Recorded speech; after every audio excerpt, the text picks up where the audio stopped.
Hello, everybody. I'm starting to let people in from the waiting room. I'm seeing how much is filling in. Sounds good.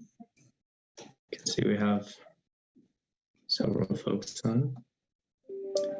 Maybe we'll give it one quick minute for others. And then I know that just so you're all aware, kind of like we had done in previous task force meetings, this will be live streamed to YouTube as well.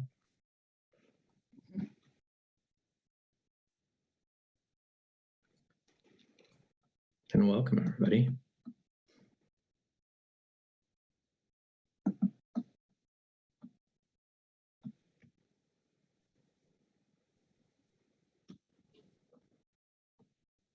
Morning, Kathy. Hi, let's try that again. Good to see you. You too. So I see we're getting a few folks in the room, so appreciate that. And I don't want to wait too long, so maybe as others filter in, we'll be try to be quick on letting people in the room. And as I noted, we will also be live streaming to YouTube, and then of course this will be recorded here and on YouTube, and we'll put things up on Engage, CWCV.org as well. So with that, welcome everyone to the Water Equity Task Force meeting, our final meeting. It's been a long journey that we've been on together, and I really appreciate everybody's time and just willingness to engage in this conversation. Maybe we will just go ahead and move to that first slide, but I thought that the appropriate place to start off was just with a huge thank you. We've had a couple of one-on-one conversations in addition to our 4 meetings in the public workshop, and it's just been a really rich and rewarding dialogue. I cannot thank each of you enough for the time that you've taken to engage with us and for accepting the appointment at the beginning, and certainly a huge thanks to Director Gibbs and Governor Polis for really kicking this off and getting things moving. So we just wanted to really give my deepest and sincerest thanks to each of you for taking the time. I know some of these conversations are tough, and we're really thinking about cultural change and how we think about water and equity and inclusivity and diversity and really how those intermingle and where we have room to do better. And so I just... Recording in progress. Oops. And I want to just thank everybody again for taking the time today. And with that, I'm going to turn things over to our great facilitation team, and we'll get the meeting going. Yes, thank you very much, Russ. And again, you know, we feel like we overthink, but hopefully we don't think we don't overthink too much, because I think what it expresses is our real appreciation for the busy lives that each of you have and how you dedicate time to try to create the change that we're hoping to see in so many things. And so we do appreciate, you know, the fact that you've taken the time, and we can't even believe it's almost been a year that we've been together, and we have accomplished a lot. And you, each of you have made yourselves vulnerable in the space to be able to talk through some of the issues that you see, not only with the organizations you represent, but also in the communities that you serve. And I know because of that voice that you've extended to all of us, that everyone who have heard you and everyone who is a part of your circle has appreciated the fact that you are a bold leader in being able to address some of these issues. And we know it's a start. We know it's not that panacea.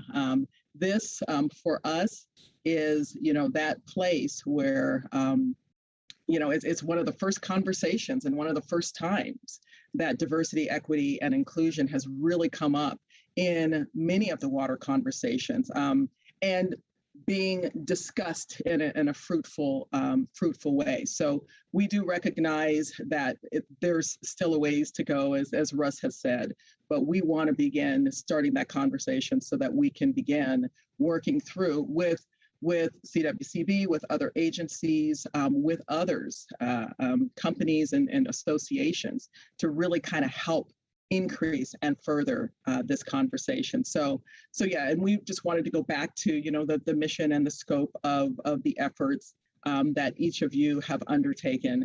And so this is just sort of a refresher to that and a reminder of that. And in addition to that, and if we could go to the next slide, just to kind of share, just a little bit more of we want you to see this because it did take a lot to get here. And as Elizabeth has shared with you, just a document that just sort of shares some of the thoughts and comments and concerns and all of those things that had come up during this time. But we feel like because this is a milestone, because this is a historic event, that there are reasons to celebrate that we have reached this point. And I won't go through this slide necessarily, but I'll take us to the next one if we could. And that is to see this as that celebration and in reaching that milestone, the first of many conversations that we plan to have. And so we wanted to take some time to hear from each of you. What do you feel are some of the things that we should be celebrating in this accomplishment? And feel free to speak up just as you have in the past. I mean, this is again your meeting, and we see the celebratory aspects of it. We just want to hear from each of you as to what you've gained from this, and what you feel should be celebrated with this effort.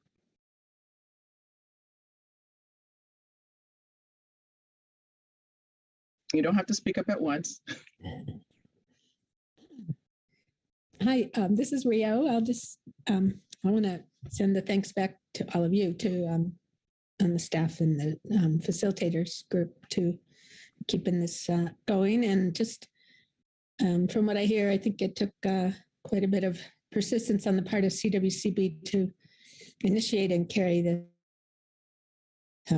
through to this point. But I know it's this slide that's up there right now says it's just one milestone in a long ongoing journey. And that's how I feel from being involved with this, has just raised my awareness quite a bit. And I hope I'll be able to bring it to more and more contexts where I'm working, from our roundtable to the work at Adams State University and beyond. So thank you all. That's wonderful. Great. Thank you, Rio. Appreciate that. Other thoughts? Yeah. Hi. I'm sorry I didn't raise my hand. I hope I'm not cutting in front of anybody, but from a tribal staff perspective, I think it is very important that there is tribal representation in this with this group, and I think it's very useful and valuable. And of course, we truly believe in equity across all. Whether it's water or across all boundaries. So I think this has been a really important meeting and work group, and I would like to see it continue. Thank you. Thank you, Kathy. Other thoughts? Hi, everybody. Abby Berg. I'll jump in real quick. I just want to say that it's been a privilege to be a participant in this process, and the light shining that this task force has done on the need and the successful steps to raise awareness and then charting a path forward. I think that this has been a strong step in the right pathway going forward, and look forward, to broadening and furthering the work ahead. But just wanted to thank CWCB and this entire team, the entire task force, for their work and their efforts, and as we move together forward for a better water future for all of us. So just wanted to say thank you across the board. Thank you so much for that, Abby. Really appreciate it. And Gigi, I just wanted to add my thanks to the staff and to the facilitators and to the other task force members. I mean, these discussions have been, as you said, sometimes challenging, sometimes difficult, but it's really been such an honor and a privilege to participate. And I really do think we've moved the discussion forward.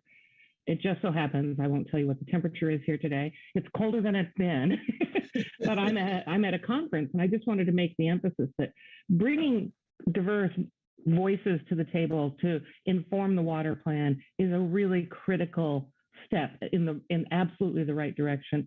But the other step we all need to focus on is actually doing things to improve diversity and equity and inclusivity. And I just came from a session with Deputy Administrator for Water, Radhika Fox, at the conference I'm at, and she was talking about the bilateral infrastructure law and the fact that the money will funnel through the states, but 47% of that funding is specifically targeted at disadvantaged communities for grants and principal forgiveness. And so I just want to make the point that it's really critical.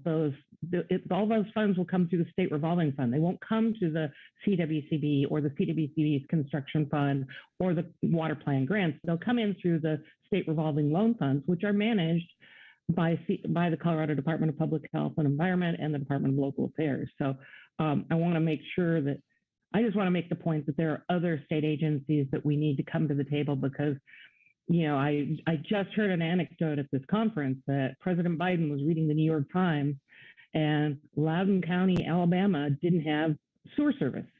And he was just shocked. And he immediately went to his office and called Mitch Landrieu, who called the administrator of EPA. And I'm sitting there thinking, what about all the tribal nations that haven't had water or sewer service ever? Yes. We need to get an article in the New York Times, people. Because clearly that's the way to get the president's ear. But I couldn't help thinking of that. I probably would have gotten up and made that comment, but I had to come here and get on to. So I just wanted to say thank you, but say that this isn't all on the CWCB, that their sister agencies with the state of Colorado need to really engage. Absolutely. No, thank you so much for that, Barbara. I think that is an important point to make, and an important thing to constantly keep in mind as we continue this education, this learning, and this action around that there are others involved here. And we'll talk about some of the other resources, but boy, Barbara, that was a great way to frame it and to talk about, certainly what you're seeing and what you're hearing, and actually how some things happen. It's someone going to somebody else. But oftentimes that someone going to someone else, whether it's the president or others, is making sure they're enlarging that conversation, right? Just don't go here, go here. Absolutely. Go broader, but bring in the right leadership, bring in the right voices to be a part of that. So really appreciate that. Thank you, Barbara. What other thoughts are out there about what to celebrate about this effort, or what's different about this effort even?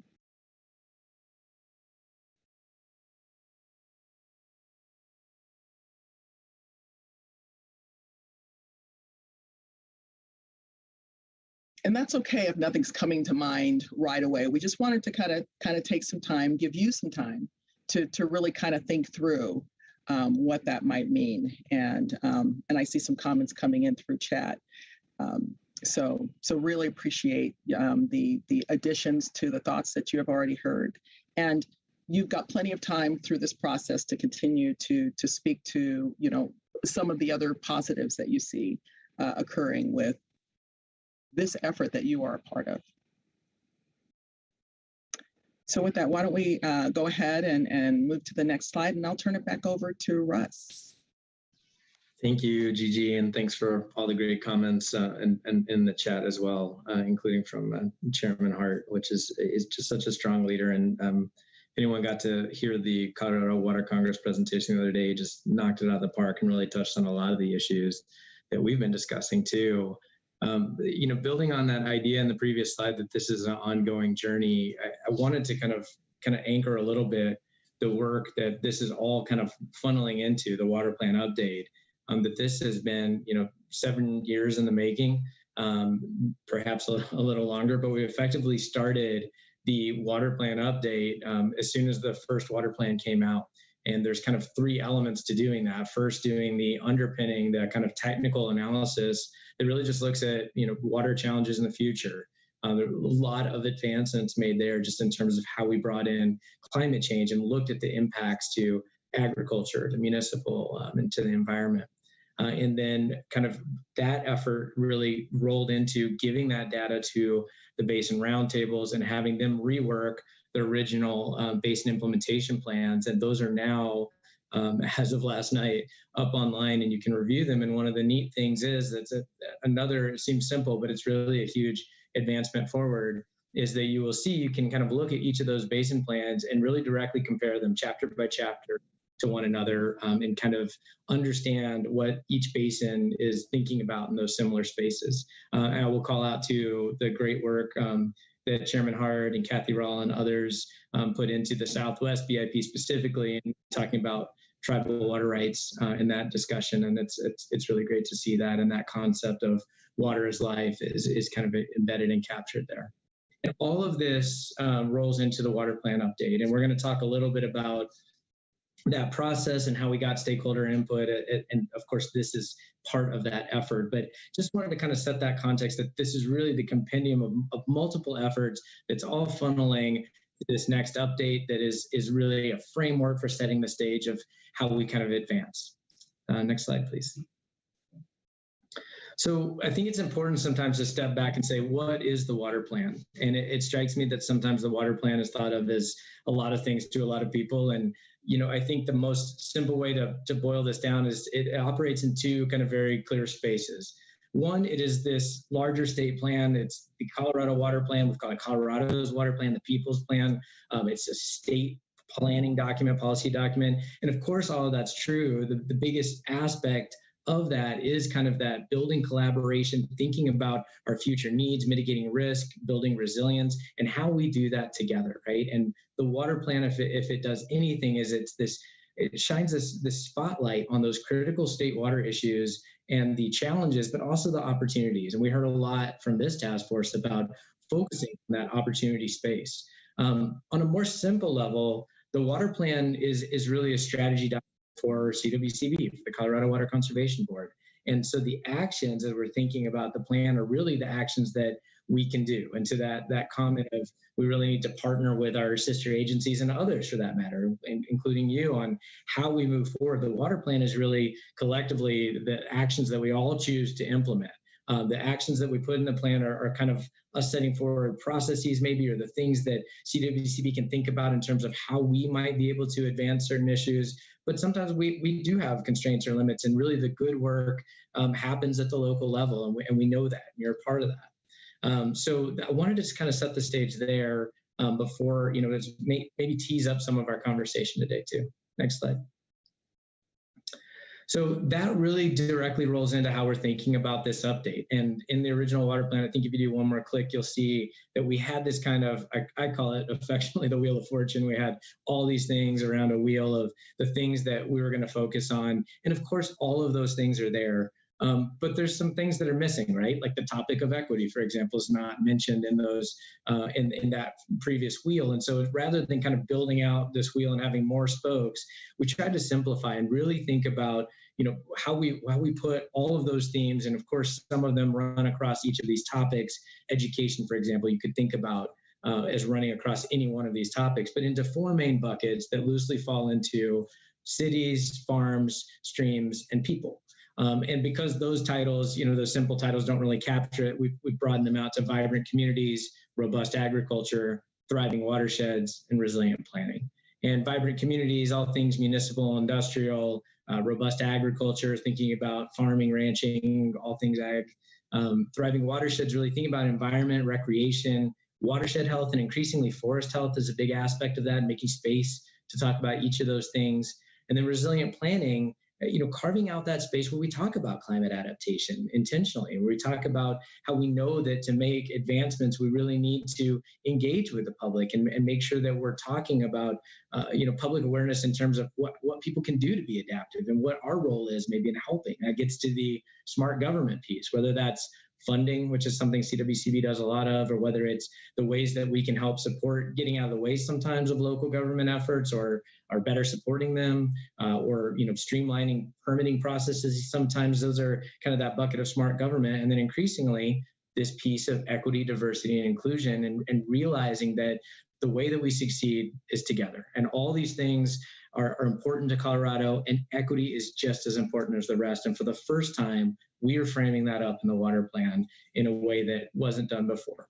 And I think that to have your support in framing that up in the right way has really been the strength of this. We didn't want to draft this and really owned that we didn't know what we don't know. So starting this effort with you, and it really, again, just can't thank you enough for going down this road with us, was a way to have that authentic voice before we started drafting the water plan, to make sure that we are saying things in an appropriate way and really kind of capturing a spectrum of things as they pertain to our work in the water plan. Next slide. So as I talked about, we had those kind of 3 steps, right? We started, the water plan came out, we started kind of working on the technical update, and that's just a multi-year process for a lot of reasons, modeling not least of it, but developing methodology for that, engaging in technical advisory groups. Stakeholder input has been a bedrock of this along the way. And just like that, as we were doing the base and implementation plans and realizing we get a lot of input from roundtables, but as we said, we know that there's more input that we can get. There's a broader scope of people out there that want to chat with us. So we tried to start this kind of scoping phase where it was interrupting our process to get input on the water plan early. What are people thinking about that they would want to see in the water plan? And so we did 15 events, we had 20 partners, we had over 1,200 participants, and that was great. But I will tell you, 2 common themes that came up were equity and resilience. And I really love this quote at the bottom, that without equity, there is no resilience. And in realizing that, we realized that we needed to carve out some additional time to kind of add on in a targeted way to the scoping phase to talk about equity, inclusivity, and diversity. Next slide. So this task force, one more click, is really that. It's the extension of that scoping phase to have this discussion because it's that important.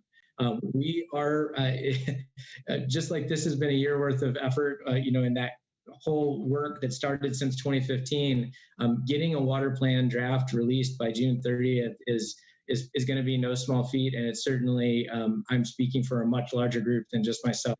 There are a number of people working on this. Some of these are supporting this call, but there are many people that are really working at the staff level to support drafting and updating the water plan, certainly coordinating with our CWCV board.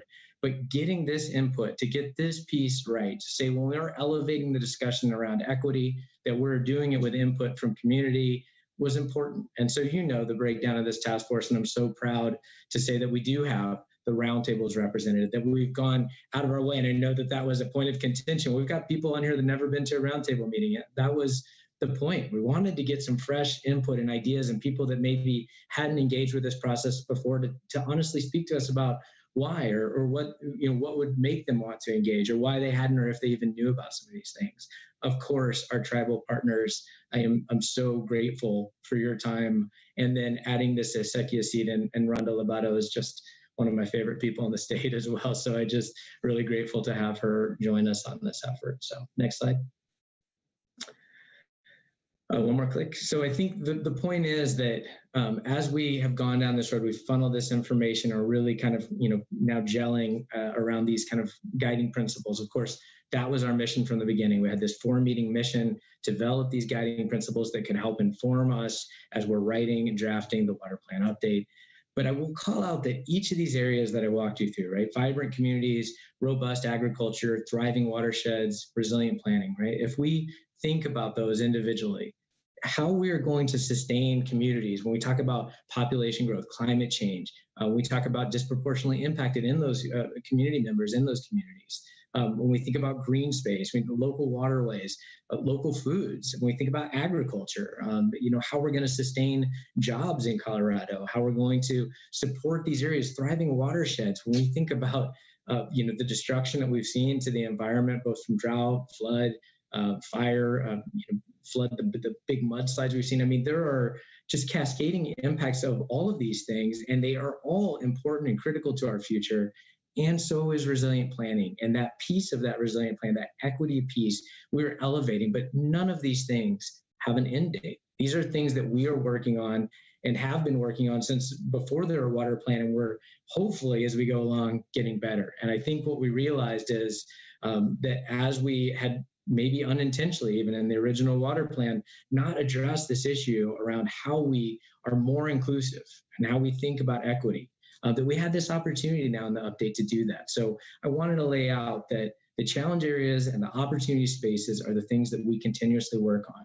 And just as we ended the scoping phase and this task force effort is drawing to a close to inform the water plan update, this is just the start of the good work that's ahead. And as was noted earlier, it's certainly going to take all of you, all our partner agencies and a larger group around the state to really continue to implement and work to make this, to make these changes on the ground.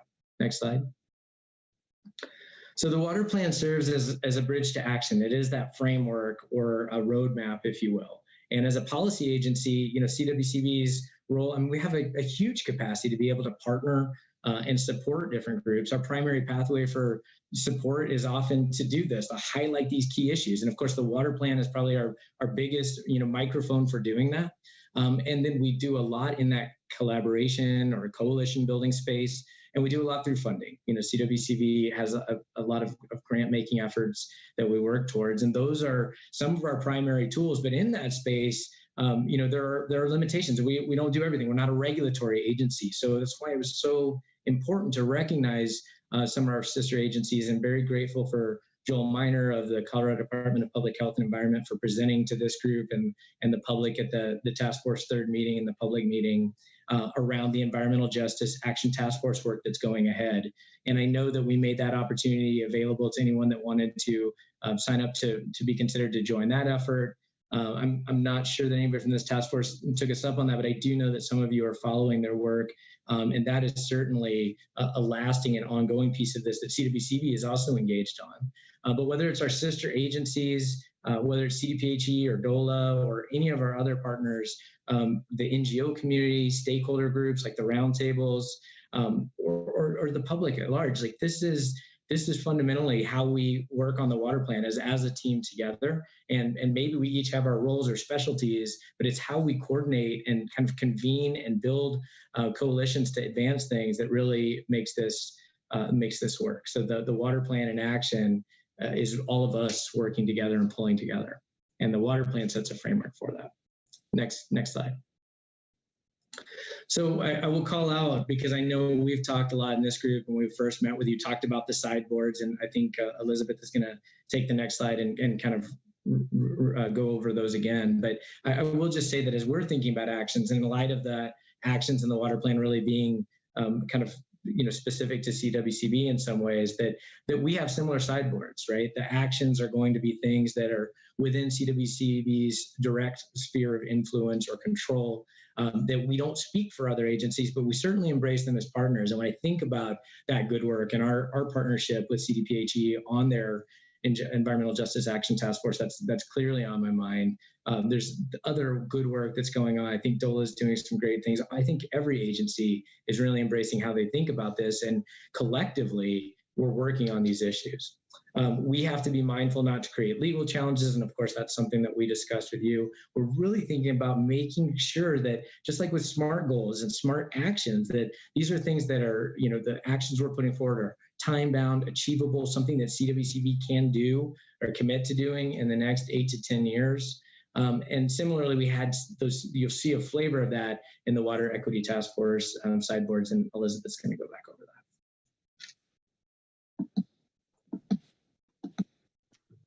Thanks, Russ. Next slide, please. Just want to say good to see everybody. And these next couple of slides won't be new to anyone. I think we've put them up before, but just to act as a reminder of some of the background with the task force. So like Gigi mentioned, it beyond just shaping the guiding principles to help inform the water plan update. This was also an effort to really make space for this important conversation and really lay the foundation and put a flag in the sand to note that this work is ongoing and really lay a foundation for future dialogue and work. It's also a commitment from the CWCB to really be intentionally more inclusive and reach more Coloradans across the state. Next slide, please. Again, this slide won't be new to anyone, but this task force was never going to delve into conversations about taking water away from anyone or anyone getting less water. It's really about opening up the table, bringing more people into the conversation and into rooms that feel maybe closed off right now. It's also not a discussion that's limited to one specific type of equity or focused on one group of people. And it's also not a discussion on any type of our legal framework or systems as it relates to water law or compacts. Next slide, please. So Joy and Gigi are going to take us through these themes that have emerged and you all have seen at length. But I wanted to just show these right now to say this is what we've heard from all of you as task force members. And I want to just take a moment to talk a little bit more about what we are already thinking through and doing as an agency as a direct result of the feedback of this group. So next slide, please. So also as a part of the scoping phase that Russ mentioned, we held an education workshop and listening session. And something that that came up a lot was something really similar to what we've heard through the task force. And that is really it. Education is empowerment, and it's a critical aspect of increasing equity, diversity, inclusion throughout the state. So some of the consistent feedback we heard in this workshop is the importance of support for local and statewide education and outreach efforts, including the public education participation and outreach, also known as PEPO, coordinators for each of the basin roundtables. And we're really excited that we were able to increase funding for the PEPO coordinators fourfold. So from $6,500 a year to $25,000 a year per basin. And also in those new criteria and guidelines for these PEPO grants, we put in some language to encourage projects that really prioritize outreach and impacts to these diverse audiences across the state. And so this is just an example of how this education work that's going on at the local level and across the state can really tie into and help support increasing EDI initiatives across the state as well. We also heard a big desire, which also came up through the task force themes, to make our education and outreach more accessible and clear. So next slide, please. And this is a really big focus for us as we are drafting the water plan and planning for the draft release through the public comment period. And we're striving to increase accessibility through plain and concise and accessible language and removing technical jargon as much as we can as a barrier for engagement. Through using new platforms like engagecwcb.org that might be a little bit more user-friendly and intuitive, and really pursuing language translation and interpretation. So the two-pager we sent out, that's still in draft form, and we're about to take a deeper dive into that, but that will be something that will be translated once that is finalized. We have information sheets for each of the action areas that Russ went over for the water plan that we're hoping to translate, and thinking through how language interpretation is really important in some of the outreach that we're planning for this summer. We just wrapped up our state water awareness survey, and offered that for the first time in Spanish online as well. We sent that out to this group. So thank you for everyone that participated in that. And that was really a specific effort to help us identify the knowledge gaps and help us tailor our outreach as we're thinking through what the areas that we need to better hit on in terms of water education and awareness across the state. Next slide. So I will just finish up this portion and turn it over to Gigi and Joy, but I would be remiss without just mentioning, and this is of course a big theme that came out through this task force work and one of our guiding principles, but as a non-regulatory agency, like Russ mentioned, one of the biggest ways we can leverage support for these EDI initiatives is really through our grant funding. And so we're thinking through how to better just message those opportunities across the state and to communities we don't normally see as applicants. Thinking through some of what might be barriers. Our state grants can sometimes be complex. And so how do we help people work through those barriers and make it a less daunting process? And I just wanted to highlight, we are getting some applicants that are doing really exciting work on the ground locally and who have an equity focus. So just in our most recent water plan grant cycle, in the education and innovation track, we just granted the Colorado Stormwater Center a project that advances language justice and stormwater education. So getting all of their technical training and installation guides for rain gardens and rain barrels translated into Spanish and offering those courses at no cost to their Spanish-speaking participants. And then through the agriculture track, another really great project, the Water and Equity Partnership, which helps first-time producers and BIPOC producers get the leadership skills to be water leaders, and that's the National Young Farmers Coalition and Frontline Farming. So we encourage you all to reach out to us and help connect us with those people on the ground in your communities that you work with who you think would really benefit from these grant programs, and we'll do our best to work with them and help them through that process. So I'm now going to turn it over to Gigi and Joy to take a deeper dive into that 2-page document with our guiding principles that I sent out yesterday with the meeting information. So thank you. Thank you, Elizabeth. Can we go to the next slide? And then I think we're gonna switch to looking at that PDF.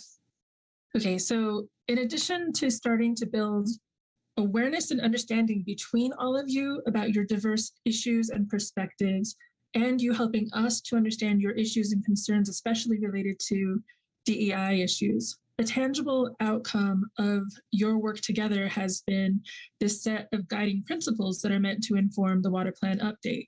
So from the beginning of our interviews with you last spring, through the meetings that we've had and the conversations we've had with all of you, these themes started to emerge. We checked in with you to say, like, what do you think about these themes? Do they hit the mark? Have we sort of encompassed all of the things that you're working on? We checked in on wording. We checked in to see, again, whether there was anything that was missing.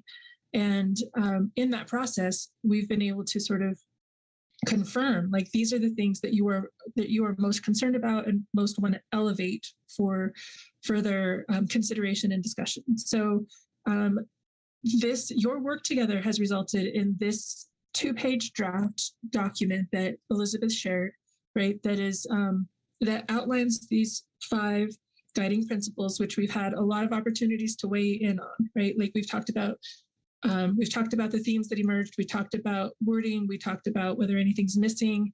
And what we're going to talk about today, what we haven't had a chance to work together on, is the elaboration that is happening in this draft 2-page document. So I think we're going to try to switch to that document. And take a look at the wording. Again, like this is the tangible outcome of our work together. And so we want to make sure that you've had a chance to look at the things that have been written and sort of weigh in about any questions, concerns, or suggestions for edits. So there are 5 guiding principles. And if you scroll down so that we can see the whole first principle.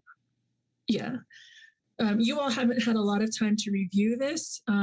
It is in your email if you want to take a look at it. As frustrating as it is for some people to have a presenter read what's on screen, some of us are auditory processors, and sometimes when we hear the words spoken instead of just seeing them written, it hits us differently. So I am going to read the expanded language under each of these 5 principles, and then have a chance to talk with all of you about, like, what do you think? Do you have any questions? Do you have any concerns? Do you have any suggestions for potential edits? So let's just begin with the first of 5. The first principle was related to promote diversity in career pathways in water-related fields through education and engagement. And actually, like, I think I'm gonna take somebody's advice and see if there is anybody who would like to volunteer to read this first paragraph out loud. Sure, I'll read it. That sounds wonderful. Thank you. Yep. Promote diversity in career pathways in water-related fields through education and engagement. The task force noted the critical importance of encouraging diversity in water-related fields for both students and those from non-traditional educational backgrounds coming into the workforce. This includes supporting and creating a pipeline of professional and leadership development opportunities, as well as connection with mentorship.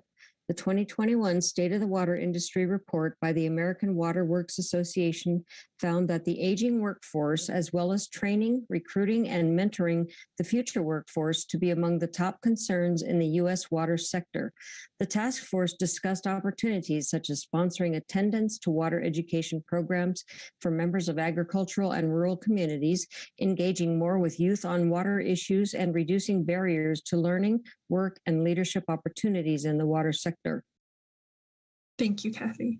So I'll remind you that this is a draft, and so there are going to be typos. There are going to be places where we need to make changes. But I'd love to hear from all of you, from any of you, about concerns you have about this language, like ways where it doesn't hit the mark, suggestions for things that need to be included, or things that you're concerned about. What are your thoughts about this first? The expanded language related to this first principle. Hi, this is Fatima Ahmad. Can you all hear me? Yes. Great, thank you. And thanks for all your work on this. I have some greater comments, but I'm going to make a focused one on this first point. So I'm with Frontline Farming, the Water Alliance of National Young Farmers, and I just wanted to kind of shine a light on this bullet. Really is promoting diversity in career pathways and financial support targeted at particularly rural and agriculture. And while we understand and recognize that, members of the agriculture and rural communities really need the sponsoring of, education programs for water, and we recognize that there needs to be more around ag, it seems like there should be a broader and clearer target on the populations we're serving as well, such as those who've been historically disenfranchised and excluded in these conversations and educations, including BIPOC and women in our communities. And also really thinking about what it means in our urban environments to create these connections to water, because it seems like there's a pretty big disconnect in what we're talking about here. And there's all sorts of other issues facing our communities, like lead poisoning and things like that, that we need to ensure they're being educated and connected to water education about. So that's what I would like to see added. Thank you. Thank you. Those are great points. And both Elizabeth and Kat are taking notes on these comments that you all have. Thank you for those comments. Chairman Hart, you took yourself off mute. Go ahead. Yes, thank you. I think this education of diversity and career pathways is something that we really need to look at overall. Today, since we've looked at the compact in Colorado River Basin of 1922 to today, it's going to be 100 years. We've assumed through the process of education that we would have enough Mother Nature having enough snow up in the mountains as the head gates to the Colorado River Basin. But education-wise, we really need to find out where have we overused our water based on supply and demand. So whether it's municipal, industrial, or agriculture, or even just looking at it from a recreation standpoint, that we need to really look at and educate, because it's our younger generation that are going to be impacted. We has been up to this point of probably 2-3 generations since 1922 have really overused. So education is really key in how we move forward in all these areas of water usage. So what better ways than to set aside some funding to educate people, especially our young generation, our young scientists, our young environmental, our young farmers, to really start to save and educate. Where's the need going to really be? It's going to probably be a lot of it in the cities, but also these rural areas and tribes also need to be considered, as we too have some asking for equity in water usage, but we need to always find funding, but sometimes we lack that. Today, for my community, I have a lot of outdated infrastructure that's really not in the best interest of health for some of my members, especially one of our communities over in Southeast Utah, as we have a uranium tilling mine over there and impact the groundwater, what we draw out of. So it's all about education and really taking the lead. So I think number one here, promoting diversity in career pathways and water-related fields through education is something that's really a bigger picture than what we need, and funding to get these little grants to support these little conferences or big conferences or regional conferences is really key in the state of Colorado, because what we know on the western slope, we might know what's on the eastern slope, or vice versa. Eastern slope might not know what's in the western slope or even rural areas. So I just put this out on the table for my comments, and I appreciate it. Thank you. Thank you. So we're not just talking about education, right? We're starting to talk about like what we need to educate folks on.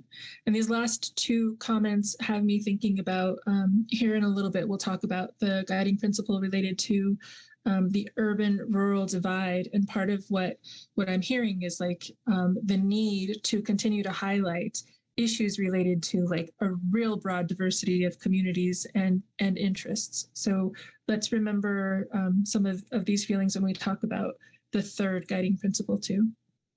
Who else has comments, concerns, or suggestions for edits on promoting diversity and career pathways in water-related fields through education and engagement?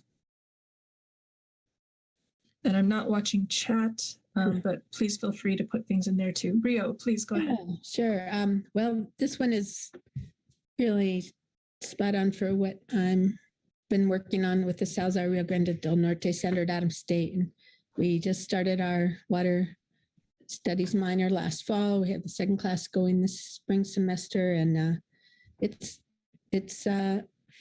I'm learning a lot. I'm learning a lot about how to build water education into classes like this, but we have great community engagement as well. So I just feel like it's one sector. There's a lot of ways of providing education, but to have it be part of a college program at Adams State is a Hispanic serving institution, meaning over 35% of our students are Hispanic, and a lot of them are first generation college students. So there's so many career paths. It's kind of, it's built into the statement here, and I'll look at it and see if I have any other fine tuning as my editor eye goes onto it. But just emphasizing that, to be able to offer it as part of a college degree, I think, whether people are in communications or agriculture or engineering or law or business or just on and on, so many careers, having water literacy and a proof in their college transcript that they studied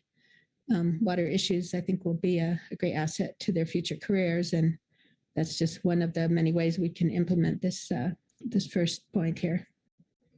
And it's challenging because higher education is facing a lot of challenges with enrollment and keeping it at the as a priority within the institution is a constant challenge too. Thank you, Rio. So not all of you, some of us are internal processors, or it takes us a little bit longer to think about our comments. So I just want to let you know, well, actually, I have to confirm this. I believe this 2-pager is on Engage CWCV, is that right? Correct. Okay, so you all are able to leave your comments there too, in case it takes you a little while to come up with your questions or responses or whatever. So please know that there are other ways to respond to this as well. Anything else on this first principle before we move on to the next one?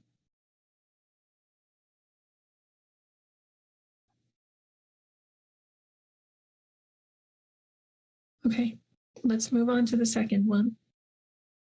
And again, please don't hesitate to use chat in case you come up with something that you want to share. So the second guiding principle is promote collaboration, new voices, and greater community engagement in water discussions. So can I please get a volunteer to read that paragraph? Barbara. Yeah, I'll volunteer. Excuse me. I'll volunteer to read, and I hope my internet, I think I've finally gotten it stabilized. The task force recognized that diversity of thought leads to stronger solutions. We all need to work together. Currently, much more can be done to reach out to new audiences, including language translation, interpretation, and using relevant, tailored messaging. Other critical components include using plain and understandable language, creating bilingual opportunities, and additional outreach to increasingly broader communities. Storytelling can also be used to better explain equity challenges and opportunities in a community. Working with local partners, including schools, universities, and nonprofits, can expand the reach of CWCV's work and foster new opportunities through improved communication, offering education about and access to grant funding, and expanding participation to new audiences. This effort would broaden grant networks and opportunities through the process. Work in this area should not only aim for more thoughtful outreach, but deepen understanding for decision makers. Thank you, Barbara. Mm-hmm. All right, any immediate reactions, thoughts, questions, concerns, suggestions for edits?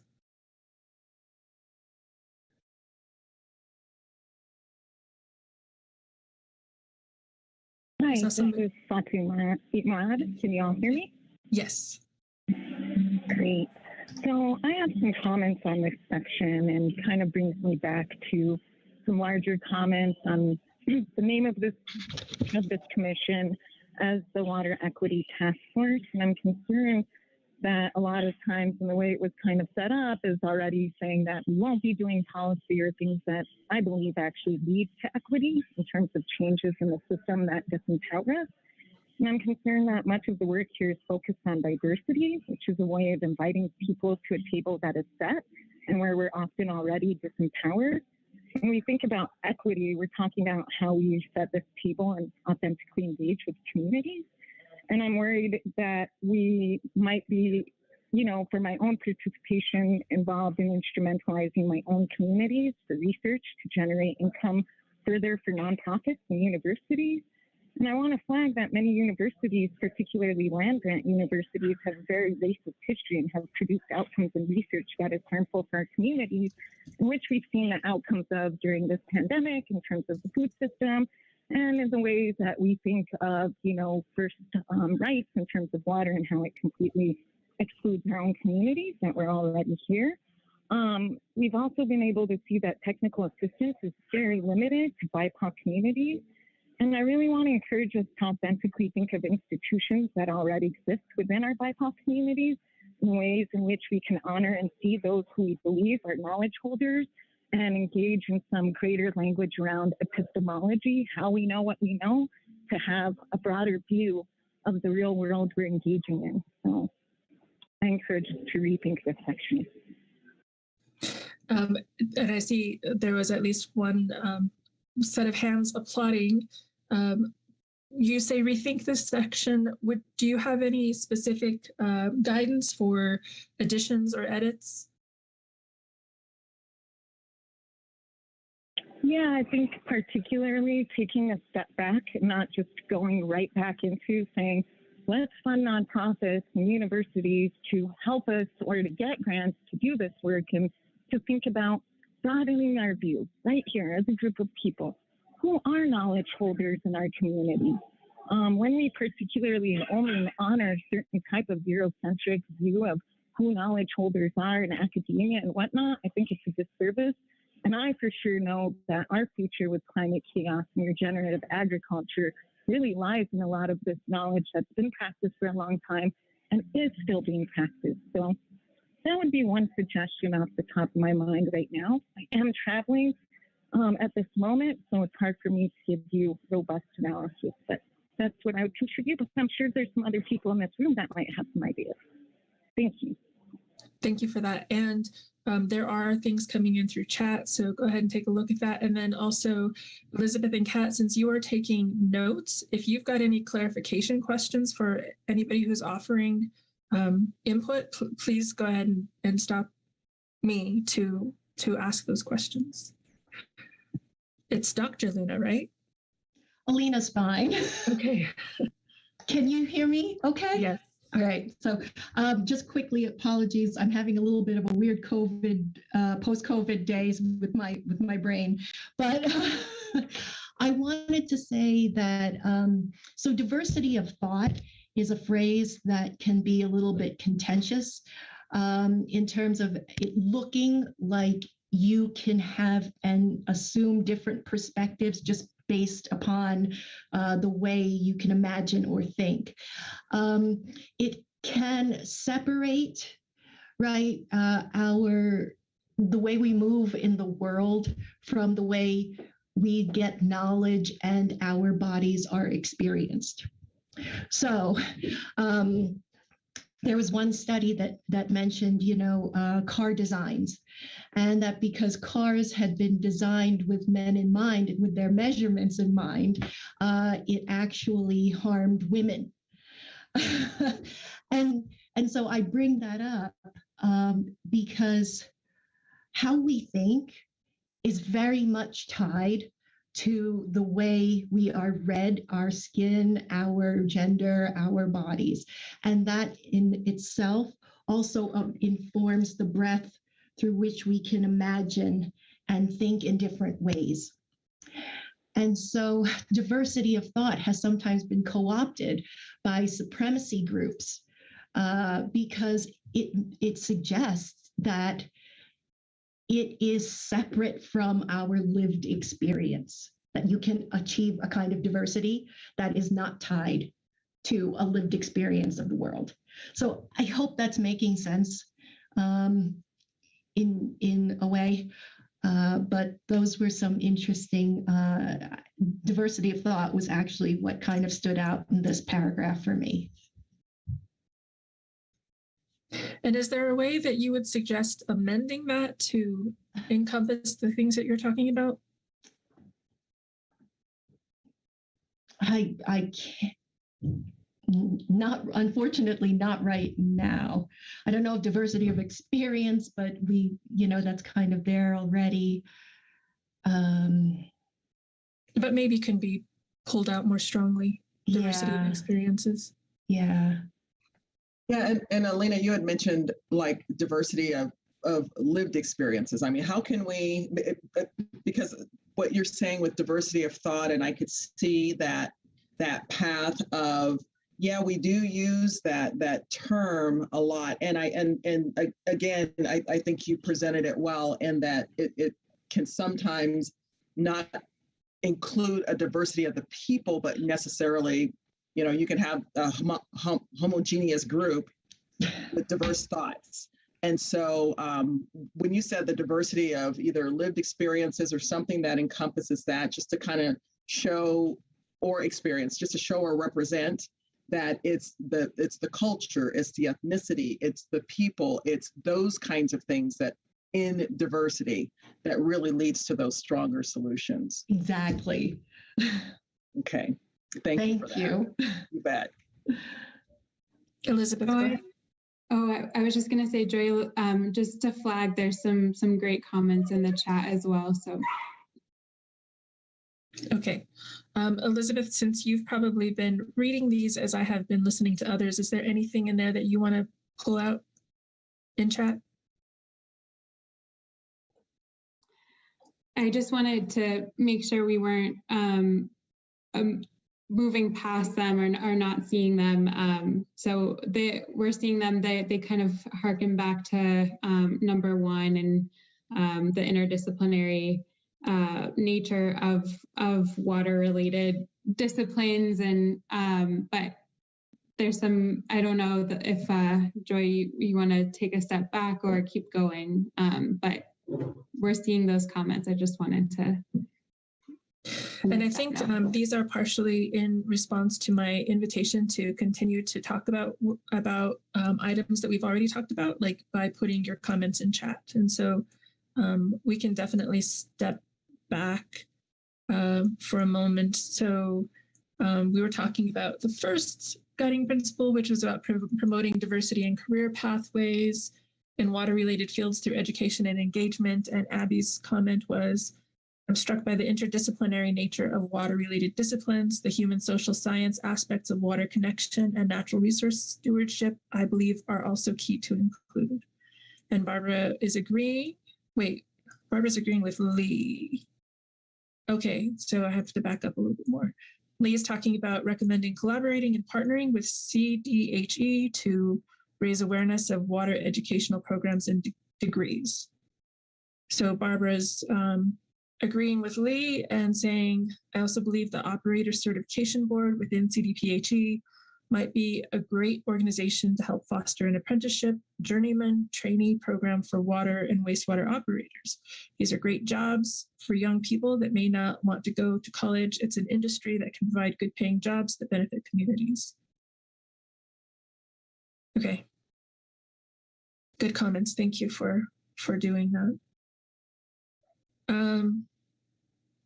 There are bits and pieces like of what you all have been saying that are sort of just still filtering through my brain and coming back to me. So I just wanted to sort of reflect back one of the things that Fatima said in terms of who are the thought leaders or who are the knowledge holders. And I just want to like reflect back what I heard in terms of like, it's not just about new audiences, it's about audiences that have been, I can't think of the right word, but like marginalized is part of the word, but like not elevated, not honored for the information they hold. So there's that sense of like also looking for who the knowledge holders are in communities. Okay, I'm going to try to pay better attention to your chats, but I may not get it. So Elizabeth, please keep interjecting when you need to. Is there anything else to flag or to express concern or edits about related to 2 before we move on to 3?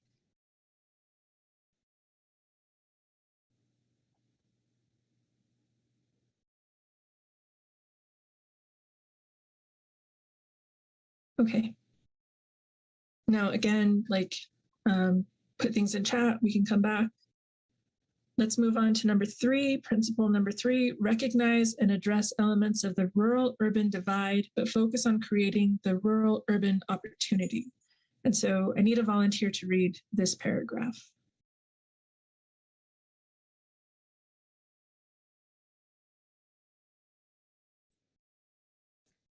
This is Sonia. I'd be happy to read it. Thank you. Number 3, recognize and address elements of the rural-urban divide, but focus on creating the rural-urban opportunity. Those in major city centers can be disconnected from the struggles that smaller and more rural communities face. At the same time, rural communities may not always understand the challenges faced by large urban cities. In reality, both are integrally connected, and CWCV has an opportunity to bridge this divide by highlighting the challenges and opportunities that exist between rural and urban communities as they relate to water. Among other things, Coloradans are all connected by the need to conserve water and support local food production, job creation, innovation, and healthy streams and forests. Highlighting collaborative opportunities that bridge the divide, building on these commonalities, and seeking to support both rural and urban areas of the state are key. Rural communities and their surrounding natural environments may experience disproportionate impacts to major water challenges, just as disproportionately impacted communities and city centers do as well. Those often require greater support and need to have their concerns elevated. Issues in the rural-urban space range from local water rates to access to green space to natural disasters to major legislative changes. Working to recognize, understand, and mitigate these disparities through not only thoughtful outreach, but deepened understanding for decision makers is critical. Thank you, Sonia. So questions, concerns, suggestions for edits? Who's got something to share?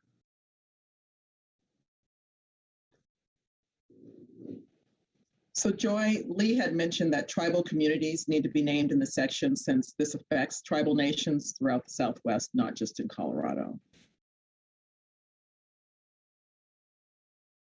Thank you, Lee.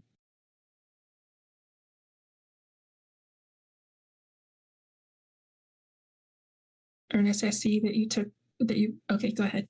Thanks, Joy. And I was just gonna even elaborate. I appreciate Lee bringing that up. I don't have any, as I'm looking at this, I'm sure I can provide additional comments on here, but I brought this, I'm glad that it's in here. I'm glad that we're having the conversation, because when I was talking with Russ and Elizabeth about this, and I think it points to also what Chairman Hart and Fatima brought up earlier, is the opportunity to educate and to learn from both communities from a very high level 30,000 foot rural urban. And we continue to hear this rural urban divide comment, and it's reality. I totally understand that. But I wish there was a way to create a different term that we could use that just not continues to separate and divide our groups. And I think there's so much education that's needed, that's already been discussed, that needs to be interwoven in here, just as Lee mentioned, that tribal communities should be added to this.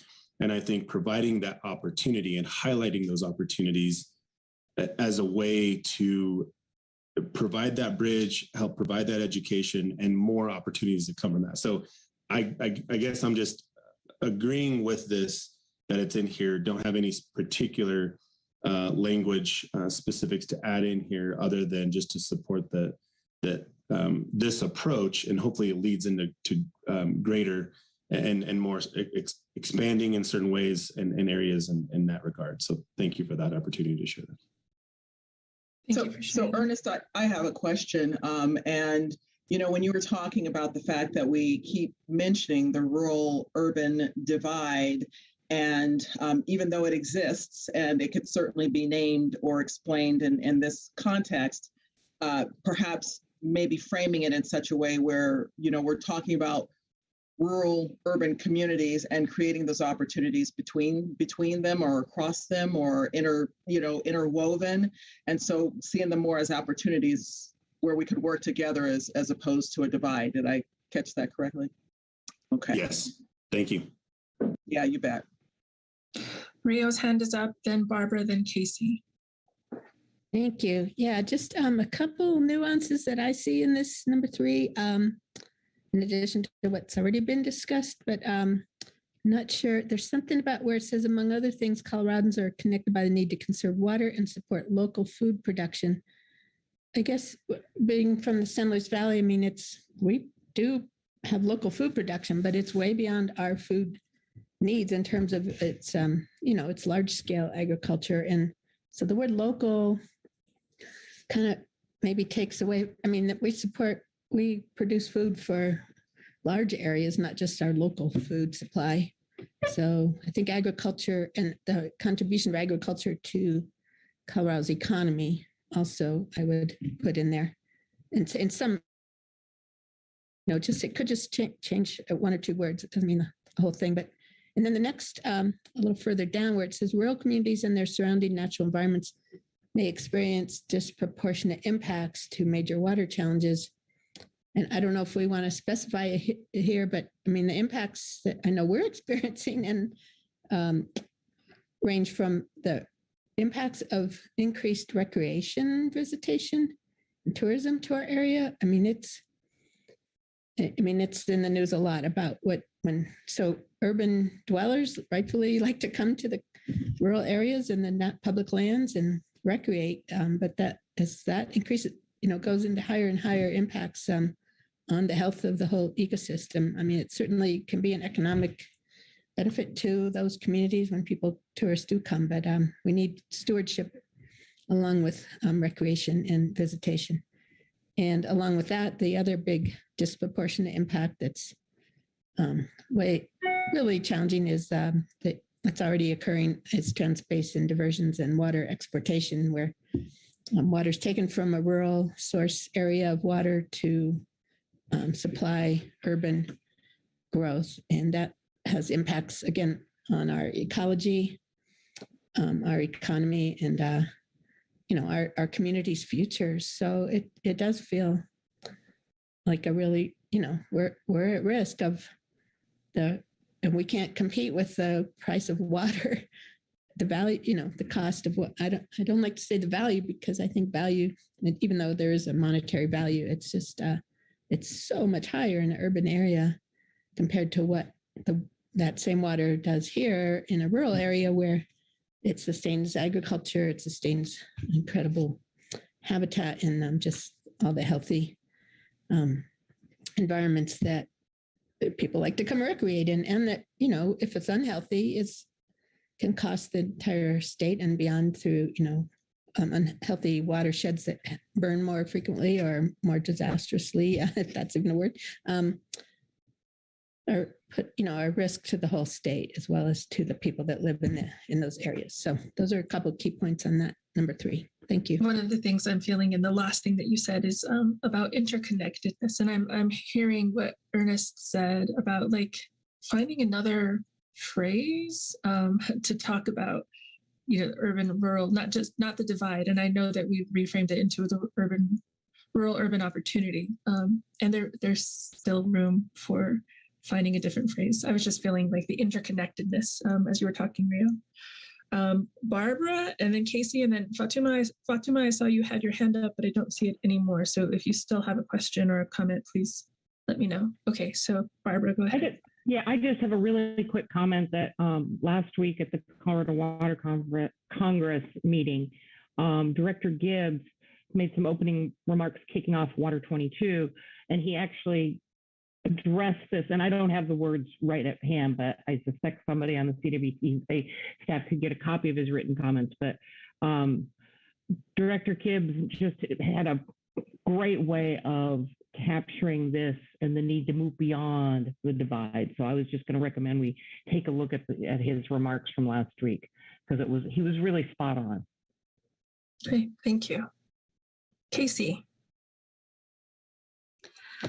So I guess before I get started with my comment, I do want to agree with what Rio said regarding the impact of tourism. I think that's a very important thing that we're seeing in our community as well.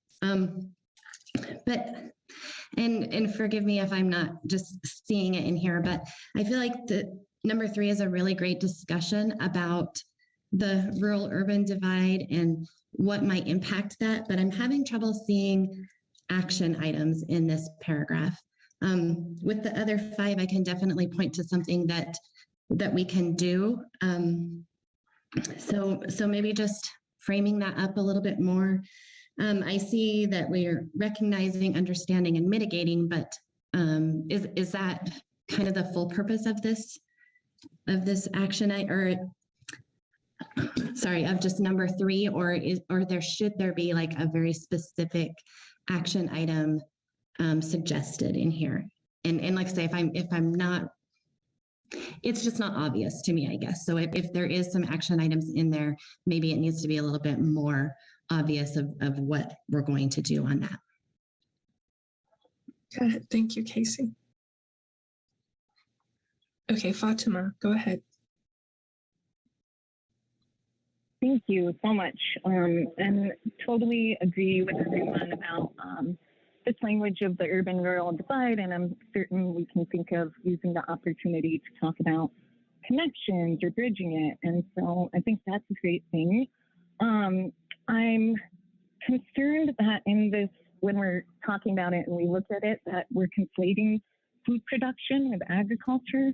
As we know, close to 80% of water is being used by agriculture, but most of that is not for food production, and it's very dangerous. And we've seen this kind of language and scarcity that's happened around the pandemic as well. And we see that farmers who do produce food, or this language of farmers being used in that way, when really we know that issues around water have to do with meat production. That's the reality, and it's a reality in Colorado. So just want to be clear about what we're saying. The other thing about this urban-rural divide is what's dangerous about it is it can contribute to the stereotypes themselves that we hold and then perpetuate in different spaces. I know that in general, people in rural communities feel that they're not as well represented within policy spaces, and that city people are making these rules and whatnot. But in my experience with water, I've really seen a lot of the power resting in rural communities, and seen a lot of these spaces really exclude and intimidate anyone else talking about it. And I also see that in terms of how the basin roundtables are set up in terms of actual power structures. And so I want us to really rethink that and how we might be reifying that. And then lastly, kind of to Casey's last point, it's interesting because I kind of had this experience in reading this where it's the only space, as I said in the beginning, it was interesting to me to sit on the equity task on this task force. And I've never been on a commission where I'm told before it that I will not be engaged in the work of policy. And so I kind of wonder what we're doing on a real equity front. But I see this language that's subtly put in here of advocacy and lifting voices. And as we talk about it here with, really lifting up rural voices within this and the Colorado Water Action Plan coming and things like that, if this is where some of that is resting, then I want to focus on who particularly needs their voices lifted, because there's a lot of power in this step that's listed here. So thank you for listening to me. Thank you. Casey, did you have your hand up again, or was that from before? Sorry, I didn't put it back down. Thanks. Sure.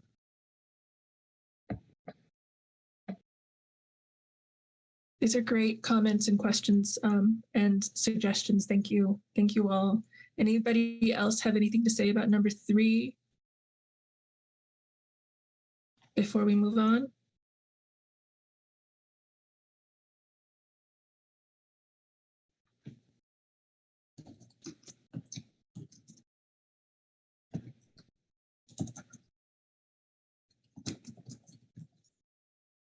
Okay, let's move on to number 4. And again, you are welcome to put questions or comments in chat and on Engage CWCV.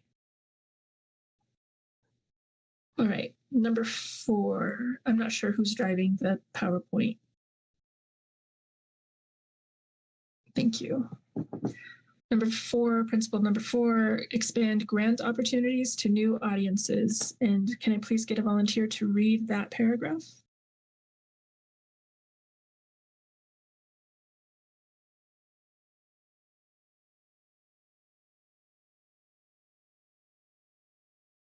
Abby. Hi, George. Happy to do it.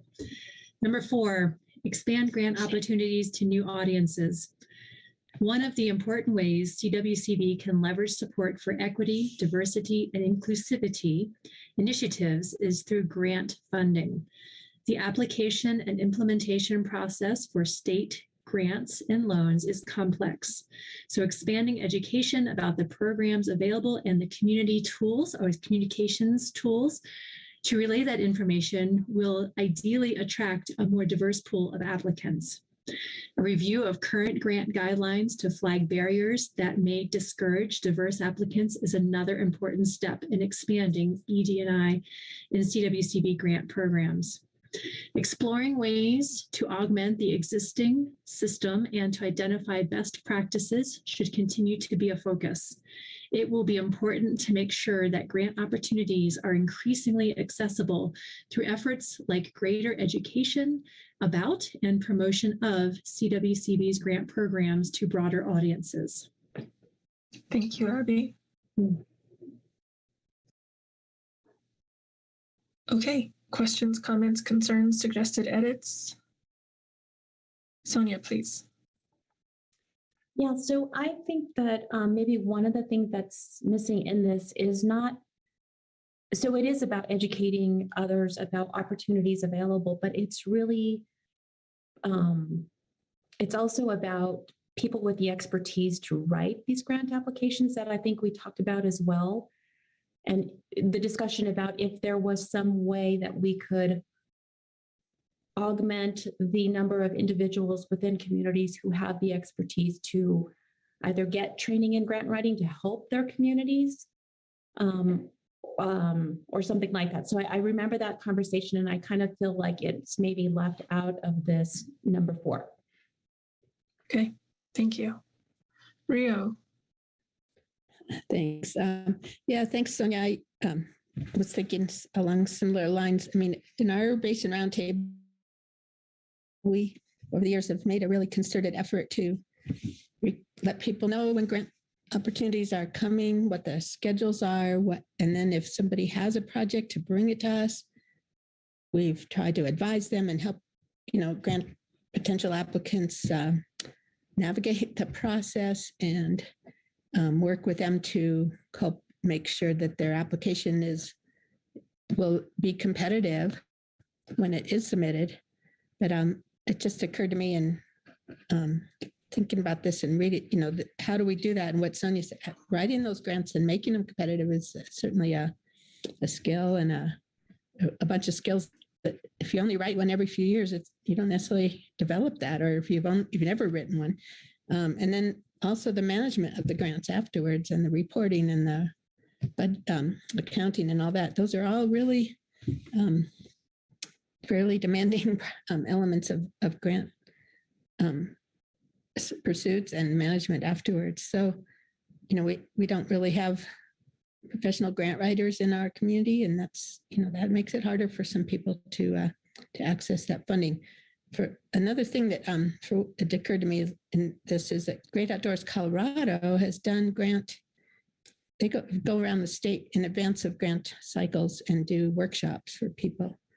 And those are pretty helpful because you can ask questions right there, and it kind of creates a pool of people coming to a workshop, and it might just be half a day or it could be virtual as we are doing now, but it might open the doors for some other people to kind of start to get a handle on what's involved and how to go about that. So that's a suggestion possibly to CWCV.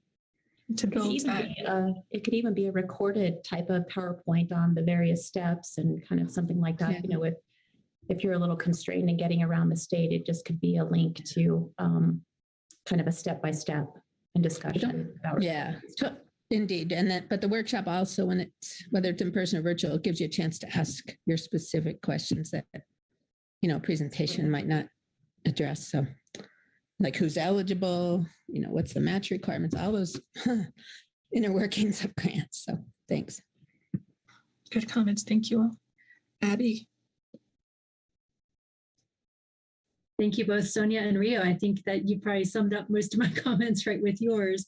But I really feel that in the empowering aspect, the empowering new audiences and new people to be able to engage in this process, at times different staff members as well as other PEPO folks from around the state, we talked about potentially, like we was mentioned, kind of like a video tutorial, short videos that are translated and be able to, to inspire just bite-sized steps along the pathway to have success in the grant process. Something that you can go back to again and again as a resource. But then also agree with Rio's comments, I believe, around, having an in-person, maybe halfway through the grant cycle to say, hey, here's how, if you have a project idea, here are the opportunities to connect, having that kind of public resource, but then also a resource that you're able to go back to as a reference and the how-to kind of stepwise approach. But I feel that these are all ingredients for a successful kind of empowerment campaign of underserved communities or just folks that we have not heard from, in the water circle. So just don't think I'm adding anything new, but I think Rio and Sonia also had covered that. But thanks for letting me add a +1 to that. Thank you, Abby. And I'm looking at chat. there are a few things in here. Let's see. There's agreement that the grant writing process can be intimidating, often repelling potential applicants. Agreeing that adding grant and tech assistance should be added to number 4. And grant management is onerous and also requires knowledge about how to report and track funding. So this is about like grant writing and management literacy, right? Which is part of what gives access to those opportunities. And Joy, one of the other things, and again, I don't want to put words in anyone's mouth. So number 4 talks about, if we can go back for just a second, I thought I heard when we talked about new audiences, maybe being a little bit more specific about what those, because new audiences could mean generally anyone, not necessarily BIPOC or tribal communities.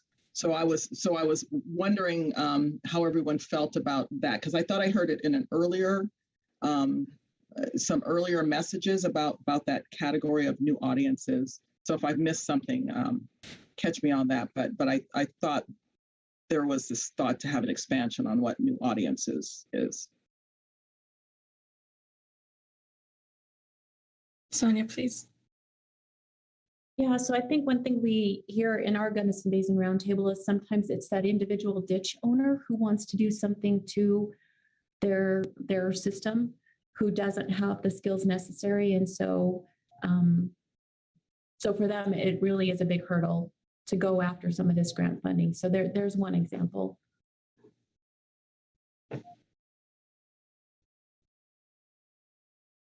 And I think our maybe too, even our schools, I don't, with when CWC blasts stuff out, it's to us and stuff. And one of the things my organization is trying to do is to connect with some of the teachers within our school district so that we can send these messages out regularly to them when there are opportunities like this, and suggesting that we can help them if they need help getting access to some of these funds. Chairman Hart, go ahead, please. Thank you for that. I do agree with everyone that grants sometimes can be intimidating, especially if it's your first time grant, a process of educating.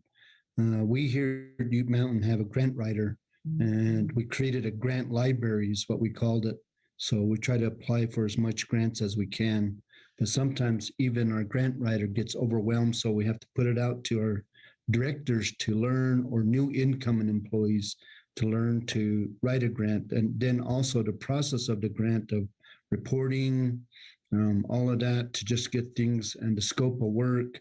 So it sometimes can get intimidating, but I do like the opportunity to educate people about it. A lot of grants sometimes are competitive grants. Some are earmarked for like tribes, they get a certain percentage of grants because they're government in a sense. So just looking at it from a grant perspective, opportunities, what we're trying to put on the table is for everybody to be able to access it, but educating them, as was mentioned earlier, the first question or the first principle that we're trying to apply is opportunity for these. And sometimes we just don't have enough funding in a way. So competitive grants become competitive, and whoever has the best grant writing skills can be intimidating in a way. So if somebody's new, educating them first about it and trying to get it going. So with that, I just wanted to put that on the table, but I have to leave for another meeting. I appreciate everybody on the call today and all your comments. Ernest, if you just kind of give me an update on the last one, I'll see all of you, and thank you again for letting me be a part of this. It was an honor. Thank you. Have a good day. Chairman Hart, thank you. Rio, you're next.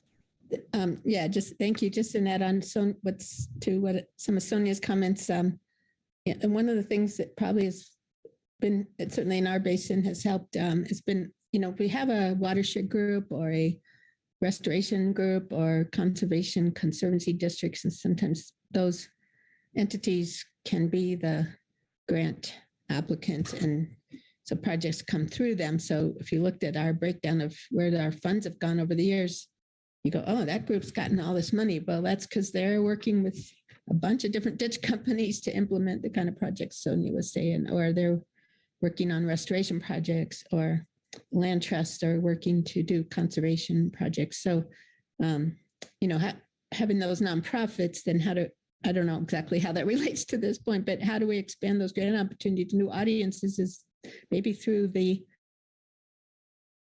entities that have the skills and the ability to do that grant writing and management as being kind of project partners with some of this entities that don't have that capacity. So that's a lot of how things gotten done for us. Good point. And when we look at number 5 here in a moment, we'll see, I think there's some language in here about how the Basin Roundtables can support some of this grant stuff. More questions, comments, suggested edits for number 4?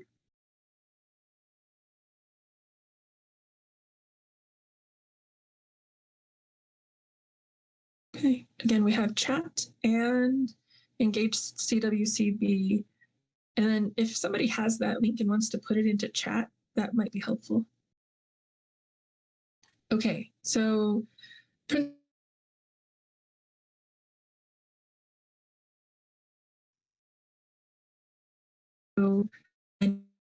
volunteer to read this paragraph. It's a short one.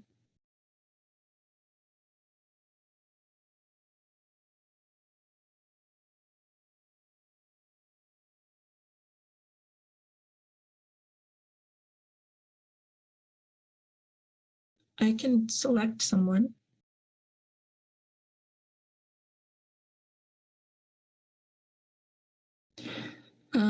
Kelly, are you willing to read this paragraph?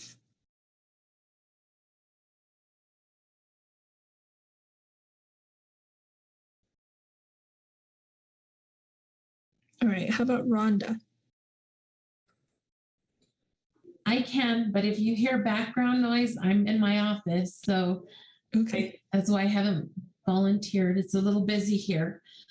Okay, so the Basin Roundtables have an important opportunity to increase equity, inclusivity, and diversity through their power to appoint seats on the roundtable, elect representatives on the Interbasin Compact Committee, determine public education, participation, and outreach, which is PEPO, liaisons, and provide grant funding support for local projects. Through grant evaluation, roundtables can consider directly supporting and funding projects that increasingly consider equity, inclusivity, and diversity. This will help better connect with a broad array of Coloradoans in those basins and expand grassroots water planning. Thank you, Rhonda. Mm-hmm. Questions, concerns, edits?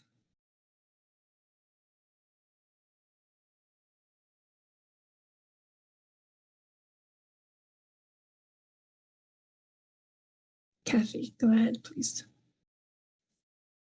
Yeah, I think my comment is specifically related to the Southwest Basin Roundtable. While it would be good to be able to consider a grant that's based on a wider percentage of equity, inclusivity, diversity, the grant applicants that we get are typically small farming entities, individuals, and I would, as I'm sure all the other members of the roundtable would not want to have to deny someone funds because they're not meeting a certain level of either equity, inclusivity, or diversity in their application. Just a thought.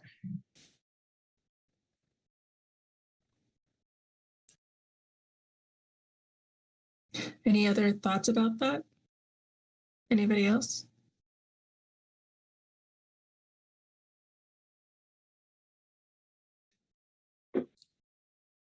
Rio.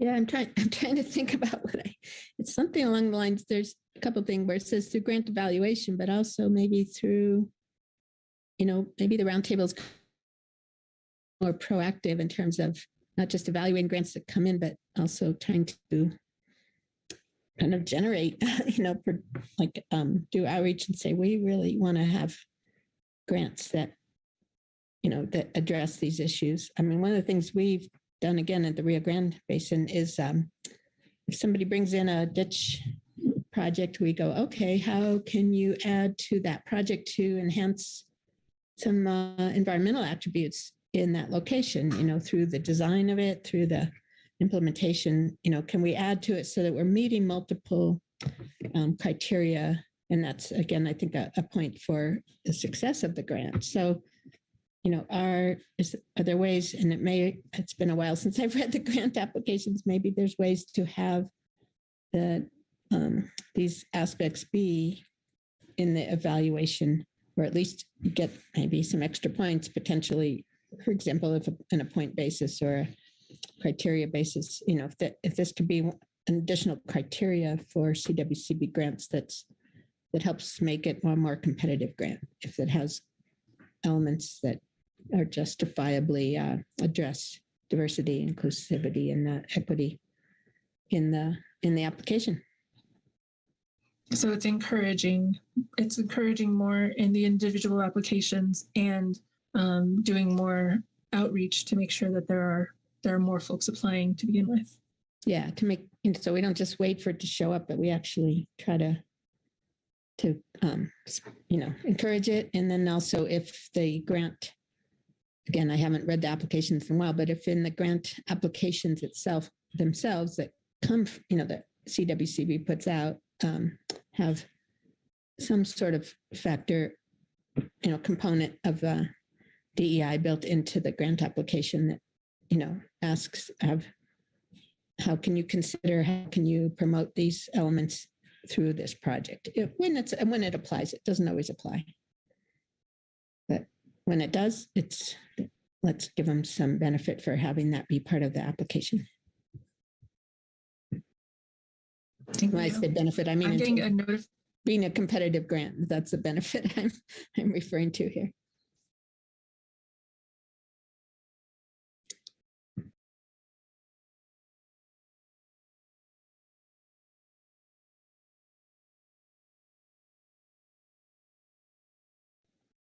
Oh, did Joy fall off? Yeah, I thought either Joy froze or I froze, and apparently I didn't freeze. I can still see you moving, so I just wanted to thank Rio. I think that's a really great suggestion, and as the chair of the Metro Roundtable, I'm certainly willing to take it back to the committee, to our WSRF Needs Committee, and say, let's revise our basin, at least our basin requirements to specifically ask these folks to address in their if maybe not in their full grant applications, but they always have to come to us with a one-page summary before they do the grant application. They always have to submit first a one-page summary, and we ask in that for them to specifically address multiple priorities of the basin implementation plan. How will your grant help us meet multiple priorities in our plan? But I think it's a great idea to say, and please address how you will address equity, inclusivity, and diversity in your grant and the implementation of your grant. I think that's a great idea. So thank you, Ria. Thank you. And I would just, again, say, when it's applicable. Yeah. Well, I don't think it hurts to say, explain how this application will promote increased equity, inclusivity, and diversity. I mean, in some cases, it really does. We did a grant this last winter that was going to address, and I don't want to go on a hairy dog story, but it's just a good example. It was going to address abandoned mines up on the site of the Denver Public School System's Ballarat Outdoor Education System. And for those of you who aren't in the Denver metro area, the Ballarat Education System is a wonderful asset to the Denver Public Schools, and it is quite frankly, for the kids, the inner city kids that attend Denver Public Schools, it may be the only time those kids ever get to experience the mountains. And a project to address abandoned mine and actually do and incorporate public education into what did the mining do, here were the environmental impacts, here's what we've done to address those, was really, I thought it was a great grant. and very near and dear to my heart since the first field trip that my daughter was able to go on after her accident when she was 15 was a trip to the Ballarat outdoor education. So it was a meaningful grant, but I thought it met a lot. That's exactly what this number 5 is intended to promote, is grants like that. Who has other comments about number 5?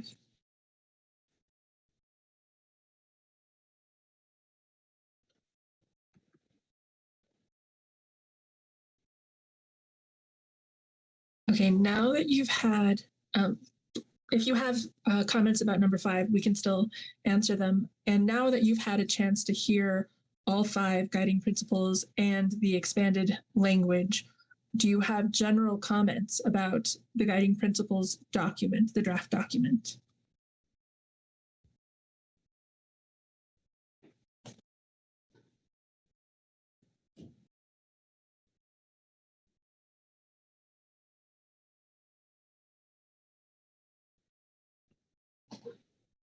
Go ahead, Barbara. I'll kick it off. Yeah, I'll kick it off. I think there's been some great comments on how we can improve the draft that we've heard here today, and I'm sure Elizabeth and Kat have taken very careful notes to continue making progress. But I, just from my perspective, I think the staff did a great job with this first draft at capturing the spirit of our discussions on the task force, and I really want to thank them for that, because it's never easy to take the first shot at drafting something like this and trying to capture what has been some long and far-reaching conversations. So,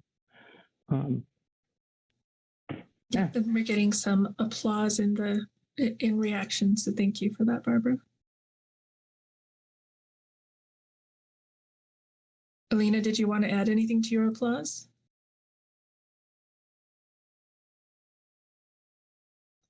No, I'm good. Thank you. Okay. Well, I know I keep speaking up, but I'm waiting. And if nobody, I just would add to that applause too. And just, the whole, wherever there might, CWCB, or sometimes even on our local level where we might meet resistance to some of the stuff, to be able to say, look, CWCB is working on this, Colorado Water Congress is working on this. It gives us a lot more support and impetus to be able to raise these kinds of points and bring it to the discussion. So I really, really appreciate it. And I want to support back to CWCB and others who are on the front lines of trying to make these issues, a really important part of all the conversations we're having. So thank you. Thank you, Rio. And you've got some applause on that comment too. And Abby, I'll ask, do you want to add anything to your applause?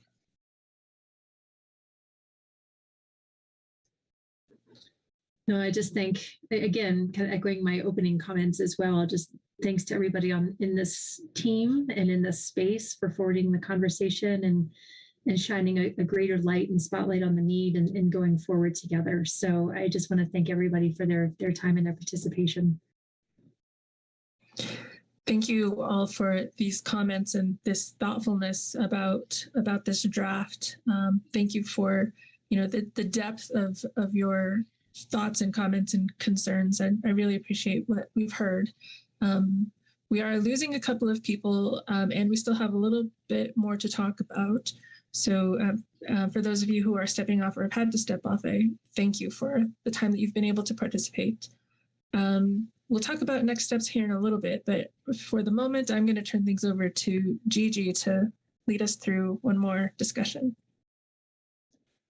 Yeah, so certainly as we were going through this effort, and many of you in your leadership roles, as we discussed earlier, are already formulating and thinking of ways that you could continue the conversation, that you could continue to extend, ways that we could make sure equity, diversity, and inclusion is included in the water conversation. So again, really appreciate the fact that you not only have named some resources, but you've also seen yourself as a resource or a facilitator to be able to do that. So we really do appreciate that. So we just kind of wanted to spend a little bit of time, next slide, talking about, here are some of the additional opportunities that are out there. You all may already be aware of those, but CDPHE, the Environmental Justice Action Task Force, and that upcoming meeting that's coming, as well as Water 22. And I do believe, is it, Elizabeth, do we have some other resources that are out there for them to reference and to be able to access? Yeah, thanks, Gigi. And I can talk a little bit more about these two things. And I think we were thinking through, if we had time, we would maybe be able to do somewhat of a brainstorm of just resources on the ground that we could pass along to the group and just help highlight the work in this space that's happening across the state. Of course, we're not the only ones to be thinking through these issues. So that's something I can share maybe in a follow-up email, just looking at the time. But yeah, for example, Rio just passed along a video from Rocky Mountain PBS on acequias that I think just came out. So I'm happy to pass that along in a follow-up email. And if you have a resource that you think would be important to share with the group, please pass it along too.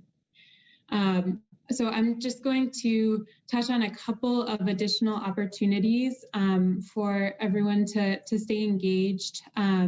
Russ really teed this up earlier, but the CDPHE Environmental Justice Action Task Force, and there's also an advisory group along with this as well that came out of the Environmental Justice Act.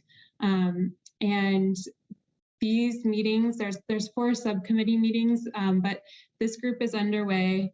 They have 4 subcommittee meetings. All of these meetings are open to the public, and we have staff as part of this task force. And we're really hoping to take a lot of what we've heard from this task force and carry that into the conversations that will continue to happen with CDPHE's task force and work in this space. You can learn more on their website under environmental justice. And then I know I sent an email out about this for Water 22, but another great opportunity to act as a leader in a year-long statewide education and outreach campaign to raise awareness about the criticalness of water, as well as celebrate some of those important anniversaries like the Colorado River Compact and more. And so they're really asking in 2 spaces. One is the Speakers Bureau. If you would just sign up to be called upon as a leader in either a location or region or for a specific topic. So I encourage you to sign up for that if you feel like you have the capacity to do that. And then also they are planning to do a book club highlighting important authors and books that speak to Colorado River and water issues in Colorado. And I think it's a great opportunity to maybe suggest authors or works that maybe are not by the authors that we normally hear from or about. And I know that they're specifically looking for works in that area and maybe from Spanish-speaking authors. So that they were looking for feedback, I think, by last week, but they now have extended that. They're looking to finalize that by the end of this week. So you can learn more at water22.org. Next slide, please. And then a final pitch. I know I spoke with each of you that we had a one-on-one conversations with most recently on just in extending the invitation and maybe the ask that as we are thinking about the public comment period that will run from June 30th to September 30th for the draft release of the new water plan update, we're really trying to make it around the state to communities that we haven't typically heard from or have presented to, and really to just underlie that connection that with water and why the water plan is important to know about and engage with. So if you have any suggestions of who we should connect with, please reach out. And I already had some good ideas thrown out for connecting with organizations that already have those built relationships with the communities in the Yampa and the Southwest. So I'm excited to continue planning those events. And with that, I'm going to pass it over to Gigi to see if anyone has any final thoughts or questions. And then I think Russ will close us out. But thank you so much for all the time and the commitment to being a part of this. Yes, thank you very much for all of the effort and for these deep dives into, the principles that we've come up with, that you've come up with, that's really going to help to continue to inform. So we know there's still work to do, and we appreciate again that you all are not only seeing this effort, but you're seeing efforts beyond this. And we ask that you continue the conversation with those who you certainly serve and those who you lead, the conversation about equity, diversity, and inclusion. And then we also want you to look through the resource lists, again, see each other as resources. And I think early on, we sort of provided a list of who each of the members are as a part of the task force. And many of you knew each other, but for some of you, this was a new introduction. And hopefully you'll see each other as, again, some connections to other ways to kind of further this great work that has started. So we want to keep it going. We do appreciate you being a part of this big, heavy lift. And we know that you will continue to stay engaged with CWCV, certainly through online, as well as, certainly feel free to reach out to us and continue to ask questions and continue to stay involved. So we just want to extend probably the largest thank you ever for all of the work, all of the dedication, all of the brain power, and all of the leadership that sits as a part of this task force, and just appreciate that it will lay that foundation. And so with that, thank you for your time and energy. And it was great getting to know each and every one of you through this process. And so I'll turn it over to Russ for any final words. Well, yeah, I couldn't have said it better, Gigi. Just the way I started with a bit of thanks. I just wanted to pause quickly and just make sure there weren't any questions, and maybe I'll get in front of one that seems kind of obvious, but I think our next steps is to take the great input we got today. And well, first, thank you for the kind words towards us. And all we're trying to do is honor the feedback that you gave us. We certainly got a lot more of that rich texture today to add to this. So we will do our best to kind of summarize that and capture the kind of key pieces. We have big thanks to Joy for kind of framing up, some specifics in there I think will help us dial it in. And then we will circulate that to the group to make sure that we have general consensus on that we got it right. And then that will be the document that we carry forward to how we think about how we're writing the water plan, and also what we link to and show in the water plan. So I'm really appreciative to the hard work that you all put in. So I'll just pause quickly and say, are there any other questions for me or any of us? Can if not, and I'll just make sure, give it one more second if there's anything in the chat. Then maybe a next slide, and I think that's our last slide. I just couldn't go without I wanted to kind of call each of you out and just have you see yourselves here. But thank you so much. It's been really just an honor to get to know each of you more. This work doesn't stop. It never stops. Again, everything we work on in the water world kind of just has a long game in mind, even as we try to work to advance the near-term goals. And this is certainly an advancement in the right direction. I have really thoroughly enjoyed getting to know you and having some of these conversations with you. I hope they can continue with some of you. We've already talked about other things. I know Ernest House and I have thought about things. Dr. Alina Luna and I have talked about, opportunities for grant funding and how to engage students. I'm very excited for those of you, please, those of you in the education space, especially. It just seems like there's a huge opportunity to leverage some of this work and kind of keep these connections going. So never hesitate to reach out to me. I think most of you have my cell phone. If you want, I'm always just a call or email away. I'd be remiss not to thank Gigi and Joy. They've just been awesome team leaders through this and really helped guide this discussion and just such great facilitators. So big thanks to Gigi and Connected Realities. Couldn't have done it without you. So thank you. Obviously, Governor Polis and Director Gibbs set us off in the right direction by really starting this initiative. And I would also be remiss not to thank Director Becky Mitchell, who is our CWCV director, who I know was very supportive of this effort as well. And as I noted before, whether you are seeing them online or they're changing slides or checking the chat or doing any number of things, there's just a workforce of CWCV staff that are kind of ever present, and really just we're all pulling to kind of make sure that we are getting this right and honoring your feedback. So with all of those thanks, and again, kind of as the way I started, we have gone on a journey together. I'm so grateful. I feel better for having taken it with you. And thank you so much. Please reach out anytime.